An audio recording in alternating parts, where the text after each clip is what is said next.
जो सम्मेलन रखा है वो उसकी अध्यक्षा हमारी मंजू छिब्बर जी है।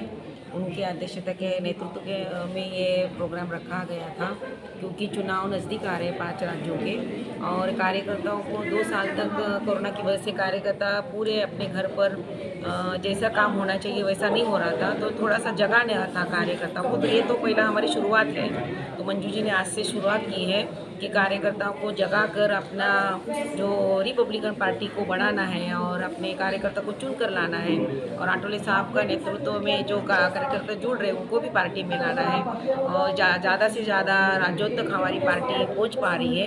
और जो चुनाव में जो जो खड़े होने वाले हैं उनका भी यहाँ पर जो साहब के साथ में उनका भी रात को मीटिंग होने वाला है। तो आज से हमारी कार्यकर्ता जोर शोर से काम करेगी, और जो ये मंजू छिब्बर जी ने आज का जो आयोजन किया है उनको मैं कांग्रेचुलेशन करना चाहती हूँ कि उन्होंने अपना ये पार्टी जो ये प्रोग्राम रखा वो सक्सेस करके दिखाया है। तो हम यही कामना करते कि आने वाले चुनाव में हमारी पार्टी चुनाव जीते, और जो चुनाव के संदर्भ में जो लोग चुन कर आएंगे तो सत्ता में जाए हमारे लोग। तो मेरे कंधे पर इतनी बड़ी तो अभी तक दी नहीं है, मैं तो एक साधारण सी आठवले साहब की वाइफ हूँ, उनके पीछे उनके काम में कंधे से कंधा मिलाकर काम कर रही हूँ। थोड़ा बहुत मेरे जो हमारी महिला संगठन है उनकी तरफ मैं ध्यान देती हूँ, उनका थोड़ा सा काम करती हूँ, और जो भी समस्या है उनका मैं समस्या का हल करने की कोशिश करती हूँ, और महिलाओं के साथ में जुड़े रहती हूँ। जिस तरह से काम कर रही है, इससे आपको क्या लगता है कि कितनी चुनाव कितने रणनीति आपने?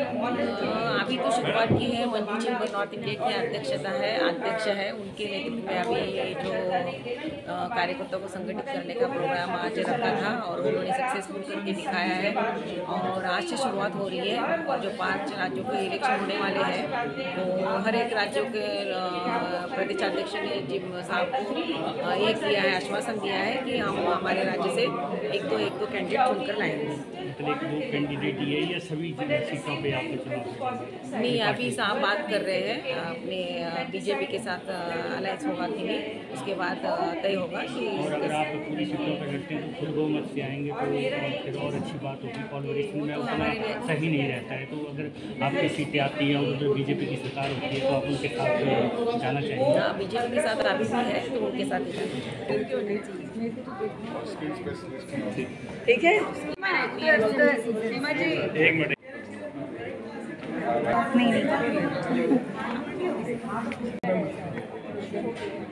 तो हमने जो भी प्रेरणा ली है अपने नेता से ली है, और कोशिश करते हैं कि उनके नक्शे कदम पर थोड़ा बहुत चले और अपने देश के पिछड़े वर्गों की और जो भी समस्याएं हैं उनके लिए हम काम करें और लोगों को सपोर्ट करें। अच्छा नेता नहीं होना, अच्छा इंसान होना, उसके अंदर एक ह्यूमैनिटी होना, एक नम्रता होना। हमारे नेता में ये भर के कूट के भरा हुआ है, और मैं as a army officer wife, as a educated person, मैं सर के साथ केवल सर की नेचर, जो एक बड़ी प्यारी सी नेचर है, जो सारों को प्यार करती है, सबको साथ लेके चलती है, दुश्मन का काम पहले करते हैं और जो दोस्तों का काम है उनको बोल देते हैं कि तुम थोड़ा सा इंतज़ार करो। तो ऐसी नेचर कहाँ मिलती है, इसीलिए हम सर के साथ। मैसेज है दैट यू आर एवरीथिंग, तुम अपने में संपूर्ण हो, चाहे तुम 5वीं क्लास पढ़ी हो या तुमने PhD करी हो, तुम उसी में संपूर्ण हो। तुम्हारे में सब कुछ है, सब गुण भगवान ने तुम्हें दिए हैं, और अपने आप को कभी भी कमज़ोर नहीं समझना चाहिए। Nothing is impossible, specially women के लिए तो नथिंग इज़ इम्पॉसिबल, यही मेरा संदेश है। नॉर्थ इंडिया में हम पार्टी को मजबूत करने की पूरी कोशिश कर रहे हैं। आप जानते हैं कि महाराष्ट्र में हमारी पार्टी के बिना कभी भी कोई सत्ता में नहीं आता। यही चीज़ महाराष्ट्र से प्रेरणा लेते हुए, उधर की मीटिंग्स अटेंड करते हुए, मैंने ये डिसाइड किया कि मुझे नॉर्थ इंडिया में भी रिपब्लिकन पार्टी को वापस लाना है। इसके लिए मैं बहुत मेहनत करती हूँ, और मेरे साथ जितने कार्यकर्ता हैं मेरे बहुत सपोर्टिव हैं, और हम लोग ये चाहते हैं कि रिपब्लिकन पार्टी की जो छवि है उस छवि में ज़्यादातर हम यही सोचते हैं कि दलित हमारे साथ जुड़ा है। यस, दलित हमारे साथ जुड़ा है, पर दलित के साथ साथ ब्राह्मण और क्रिश्चियंस और हर एक जाति के लोग हमारे साथ जुड़े हैं। तो मैं इन सब जातीय को लोगों को इकट्ठा कर कर एक स्ट्रॉन्ग पार्टी बनाना चाहती हूँ, जो कि हमारी महाराष्ट्र की शाखा का एक बहुत स्ट्रॉन्ग विंग बन जाए। जो लोगों को देखते हैं, हमारी कोशिश होनी चाहिए कि उनको भी हम स्ट्रॉन्ग बनाएं। उनको अगर वो पढ़ नहीं सकते या फीस नहीं दे सकते, उनकी फ़ीस दे दें। अगर वो इलाज नहीं करा सकते तो उनका इलाज कर दें। ये ह्यूमैनिटी है, और ह्यूमैनिटी के साथ ही रिपब्लिकन पार्टी ऑफ इंडिया की थिंकिंग है। मैम जी, जिन राज्यों में चुनाव हो रहे हैं कि आप फुल विधायकों के साथ आप सीटों पे चुनाव लड़ रही हैं? इसके बारे में अभी चर्चा चल रही है, और कोशिश यही होगी कि सब सीटों पे लड़ा जाए। और अगर आप फुल बहुमत में आते हैं तो क्या आप किस पार्टी का सहारा लेंगे? देखिए, फुल बहुमत में अगर हम आए तो ये तो कितना बड़ा सपना हमारा सच हो जाएगा। जो अठावले जी ने कई दिनों से अठावले जी देखते हैं, और अठावले जी हर जिक्र जो है वो उनका करते हैं अम्बेडकर जी का, तो बहुत अच्छी बात है कि उन सब को लेके हम साथ चलें। तो कितनी तैयारी आपने अभी नॉर्थ इंडिया में आज से शुरुआत है आपकी, कितनी तैयारी? हमारी आज से शुरुआत नहीं है, शुरुआत तो हमारी पिछले 8-9 साल से है, बट बीच में because of the corona, because of other things, और बिकॉज ऑफ जो रिसेशन हुआ है उसकी वजह से सब मायूस थे। अब सबके मन में फिर से एक जागृत हुआ है feeling to work in the party, to work for the party. Okay, तो आपका सवाल का जवाब काश मैं ये दे पाती कि हम सारी सीट्स जीतेंगे, पर हम पूरी कोशिश करेंगे। कोई अगर गाड़ी में आएगा तो हम बैल में तो चली जाएंगे, बैलगाड़ी में। बिल्कुल बिल्कुल, और हमें पूर्ण विश्वास है और हम आशा करते हैं कि आप पूरी सीटों में फुल बहुमत से आएँ और अपने तरीके से जैसे अठावले जी चाहते हैं वैसे ही देश का नेतृत्व हो। Thank you so much. और अगर आपके एरिया से हमारा कोई कैंडिडेट खड़ा हो तो वोट ज़रूर दीजिएगा। 100% मैम, थैंक यू मैम। बात बताना चाहती हूँ कि जब हमें अपने घर का सोफ़ा पसंद नहीं आता है तो हम क्या करते हैं, उस सोफ़ा को बाहर कर देते हैं और एक नया सोफ़ा ले आते हैं। सिंपल एग्जाम्पल, अगर बहुत से लोग हमारी पार्टी में जुड़े हैं तो ये तो अंडरस्टूड है कि वहाँ से उनकी जो उम्मीदें थी, जो उनके सपने थे, जो उनकी थिंकिंग थी, जो उनकी प्रगति थी, वो रुक रही है किसी न किसी वजह से। एंड रिपब्लिकन पार्टी की एक छवि ऐसी है। देखिए, मैं भी इस पार्टी में जब आई तो मैंने एक ही चीज़ समझी कि बाबा साहब अम्बेडकर ने जो ज्ञान दिया, जो उनकी थॉट्स थी, जो उनका काम था, that is not only for the Dalits or for the his thoughts, his thinking was always for the common man.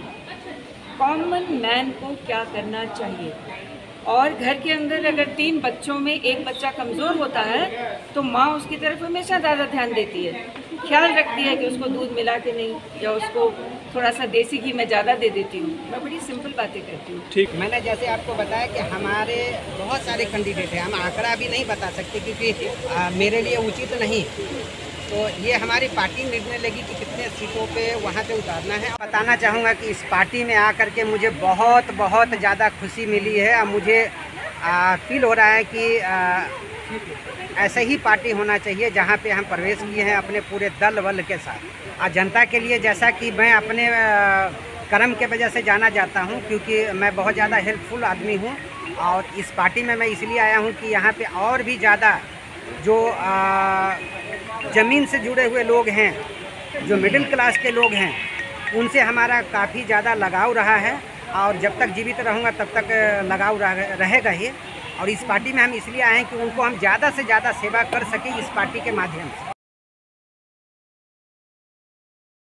कि मंदिरों में जा रहे हैं या गुरुद्वारों में जा रहे हैं, वो उनका सिर्फ ढकोसला है, आकर्षित करते हैं लोगों को कि हमारे तरफ लोग झुके। लेकिन मैं बताना चाहूँगा कि आने वाला जो समय है ना, वो बड़ा विकट समय है कांग्रेसवादियों के लिए, और कांग्रेस का बिल्कुल सुपड़ा जैसे अभी साफ हुआ, कुछ राज्यों में तो बचा हुआ है, आने वाला समय में वो भी ख़त्म हो जाए। और उसका मेन वजह है सोनिया गांधी जी, माँ और बेटे, ठीक है, उन दोनों के वजह से पार्टी बिल्कुल ख़त्म हो रही है। जिस दिन वो दोनों माँ बेटे कुर्सी छोड़ देंगे, हो सकता है कि पार्टी के लिए कुछ हो जाए। लाल सिंह जी, हम ये जानना चाहते हैं कि आपने पहले एक पार्टी छोड़ी, फिर दूसरी पार्टी छोड़ी, बीजेपी जो सत्ता में फुल बहुमत के साथ देश में काम कर रही है, इसके बावजूद आपने कुछ मतभेदों के कारण इस पार्टी को छोड़ा है और अब अठावले जी के साथ आप आ गए हैं। तो यहाँ क्या लगता है कि आपकी भूमिका क्या रहेगी और किस तरह से आप न्याय कर पाएंगे जो पिछली पार्टियों में आप नहीं कर पाए या उनको छोड़ना पड़ा? देखिए, मैं पहले बताना चाहूँगा, मैं लाल सिंह दिल्ली से बिलोंग करता हूँ और आज मुझे ज्वाइनिंग मिली है रिपब्लिकन पार्टी में बतौर नॉर्थ इंडिया वाइस प्रेसिडेंट के तौर पर, ठीक है। और 1999 से लेकर के 2014 तक हम बीजेपी में थे। तो 2014 में किसी कारणवश हमारी मतभेद हो गई, इस वजह से हमने पार्टी को रिजाइन किया और 2014 में ही मैंने उपेंद्र कुशवाहा जी का पार्टी ज्वाइन किया था बतौर दिल्ली प्रदेश उपाध्यक्ष के तौर पर। लेकिन उस पार्टी में जातिवाद ज़्यादा था और उनका विचारधारा गलत था, इस वजह से मैंने 2018 में उपेंद्र कुशवाहा जी की पार्टी रिजाइन कर दिया। अंततः आपने देखा होगा कि उनकी पार्टी ही खत्म हो चुकी है क्योंकि उनके विचारधारा गलत थे। और अभी जो हमने ज्वाइन किया है रामदास अठावले जी का, तो इस पार्टी को इसलिए हमने चूज़ किया क्योंकि यहाँ पे फ्रीडम है। बीजेपी का हिंदुस्तान में इतना दबदबा है कि बहुत सी पार्टियों को खत्म कर दिया गया है। बहुत से नेता बड़े बड़े कांग्रेस से उसमें मर्ज हो गए हैं, उन्होंने ज्वाइन कर लिया है और आपने इस दौर में बीजेपी को छोड़ दिया। इसका क्या कारण है कि आप यहाँ आके न्याय कर पाएंगे अठावले जी के साथ? नहीं, ऐसा तो हम नहीं कह सकते कि हमने बीजेपी को छोड़ दिया है। हमने एक घर छोड़ करके दूसरे घर में आए हैं, तो एक घर बड़ा भाई का है, दूसरा घर छोटे भाई का है। तो ये थी हमारे साथ मंजू छिब्बर जी, जिन्होंने फुल बहुमत के साथ दावा किया है कि हम सत्ता में आएंगे। मैं राजकुमार।